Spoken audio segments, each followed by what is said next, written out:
Scholar মহোদয় আমাদের 7 জন প্রতিনিধিকে ওনারা চিঠি আকারে মন্ত্রণালয়ে ডাকেন এবং দ্বিপাক্ষিক আলোচনার ফলপ্রসূতে আমাদের বিদ্যালয়গুলোর স্বীকৃতি এবং এমপিও করতে উনি সম্মত হয়েছেন এবং উনি বলছেন যে সর্বোচ্চ 1 মাসের মধ্যেই এই বিদ্যালয়গুলো পর্যায়ক্রমে স্বীকৃতি এবং এমপিওর আওতায় আসবে এবং আমরা ওনার সাথে ফলপ্রসূ আলোচনায় আমরা সন্তুষ্ট হয়ে আজকে আমাদের আন্দোলনের কর্মসূচি এখানে স্থগিত ঘোষণা করেছি।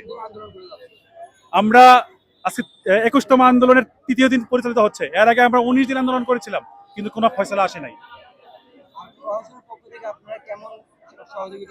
প্রশাসনের পক্ষ থেকে আমরা ভালো সহযোগিতা পেয়েছি, বিশেষ করে আমাদের আইন শৃঙ্খলা রক্ষাকারী বাহিনী সর্বোচ্চ সহযোগিতা করেছে।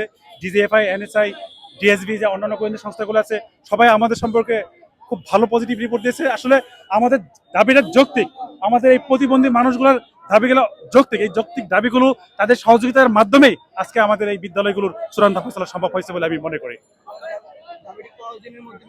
এবং উনি বললো যত দ্রুত সম্ভব। আমরা বলো যে একটা তালিকা দিতে, আমাদের বিদ্যালয়গুলো যে প্রতিষ্ঠানগুলো ভালো চলে সেগুলোর তালিকা আমরা মন্ত্রণালয়ে প্রেরণ করব। এই তালিকার ভিত্তিতেই উনি যত দ্রুত সম্ভব স্বীকৃতি এবং এমপিওর কাজ শুরু করবেন। আমার খুব ভালো লাগছে।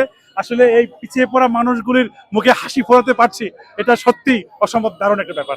ভালো লাগছে সবাই। এবং আপনারা যে সহযোগিতা করেছেন, আমাদের এই নিউজগুলো আপনারা সারা বাংলাদেশে এবং প্রশাসনের কাছে এবং উপদেষ্টা মহোদয়ের কাছে যেভাবে প্রেরণ করেছেন, আপনাদের এই গণমাধ্যম কর্মী ভাইদের আমি প্রাণ ঢালা ধন্যবাদ এবং অভিনন্দন জানাচ্ছি। আমি ইলিয়াস রাজ, সভাপতি, বাংলাদেশ প্রতিবন্ধী বিদ্যালয় সমন্বয় পরিষদ কেন্দ্রীয় কমিটি।